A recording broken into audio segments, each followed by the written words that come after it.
ဒီနေ့ရဲ့မိုးလေးရှင်လေးကတော့အခုလိုမျိုးပတ်စံတွေအများကြီးကိုဆွဲထုတ်ရမှာမို့လို့အရန်ကိုမှပျော်နေတော့မှာပဲเนาะမိုးလေးရှင်တော်များကအခုလိုမျိုးကိတ်မှုထဲကနေပတ်စံတွေဆွဲထုတ်ရတာကိုအရန်ကိုမှတဘောကြကြပါတယ်အဲ့တော့ customer တွေကလည်းမိုးလေးရှင်လေးပြောအောင်ဆိုပြီးတော့အခုလိုမျိုးပတ်စံဆွဲတဲ့ကိတ်မှုတွေကိုအများများကြတယ်ပေါ့เนาะဒီနေ့ကိတ်မှုလေးကတော့ထိုင်းကနေပြီးတော့သမီးဖြစ်သူကအမေရဲ့မိုးလေးတော့ကိုမှမှာထားတဲ့ကိတ်မှုလေးပဲဖြစ်ပါတယ်မိုးလေးကိတ်လေးနဲ့အတူပေါ့เนาะ customer ဘက်ကနေ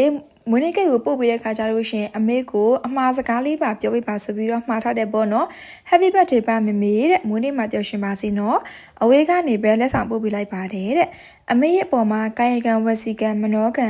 ကံတဘာဘာနဲ့ပြစ်မှာမိတာရှိခဲ့လို့ရှင်ဝင်းချတောင်းပန်ပါတယ်ခွင့်လွှတ်ပေးပါနော်တဲ့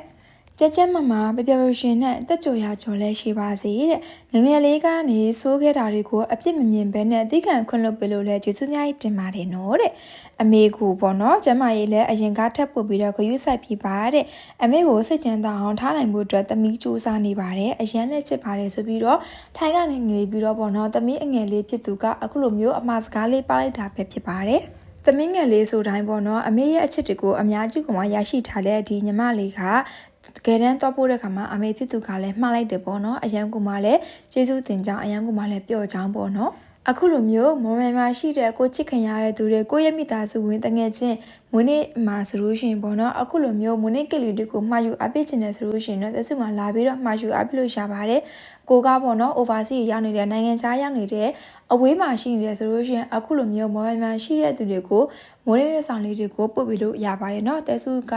အဆင်ပြေအောင်အသေးချာလေးကိုမလုပ်ပေးပါတယ်ဒါကြောင့်မို့လို့မှာယူအပ်ပေးမယ်ဆိုလို့ရှိရင်လာပြီးတော့မှာတို့ရပါတယ်အဓိကကတော့2ရက်ကြိုပြီးတော့မှာပေးပေါ့เนาะဒါလေးဟာဆိုလို့ရှိရင်တက်ဆုဆက်ချက်ဖန်တီးထားတဲ့ကင်းမုတ်လေးပဲဖြစ်ပါတယ်။ customer လေးရောမိုးလေးရှင်လေးရောတဘောကြလိုက်မယ်လို့မျှော်လင့်ပါတယ်။ကင်းမုတ်လေးကတော့အမေအတွက်ဆိုတော့အခုလိုမျိုးပန်းလေးတွေနဲ့အလှဆင်ထားပေးတဲ့ခရမ်းရောင်နုနုလေးနဲ့တုံထားပေးတဲ့ပေါ့နော်လုံးဝကိုမှတဘောကြစေလိမ့်မယ်လို့အမခံပါတယ်။ကင်းမုတ်လေးကတော့ customer မှားထားတဲ့ဒီ chocolate ကိတ်သားလေးကိုတုံထားပေးတဲ့ပေါ့နော်။ကိုကမှားမယ်ဆိုလို့ရှိရင် chocolate ကိတ်သားလားနုကိတ်သားလားဆိုတာကိုပြောပြတော့မှာယူအားပြလို့ရပါတယ်။အခုဆိုရင်တော့ရိုးရှင်းပြီးတော့လှတဲ့ကင်းမုတ်လေးတစ်ခုကိုရရှိသွားပြီပေါ့နော်။ကိတ်မုတ်လေးကတော့ရှစ်လက်မှတ်ကိတ်စိတ်လေးပဲဖြစ်ပါတယ်မမေနဲ့ဆိုလို့ရှိရင်အခုလိုမျိုးခန်းရံကိတ်လေးကအရန်ကိုမှလိုက်ဖက်နေပါမယ်เนาะအဆုံးထိကြည့်ရှုပေးတဲ့အတွက်ကျေးဇူးများတင်ပါတယ်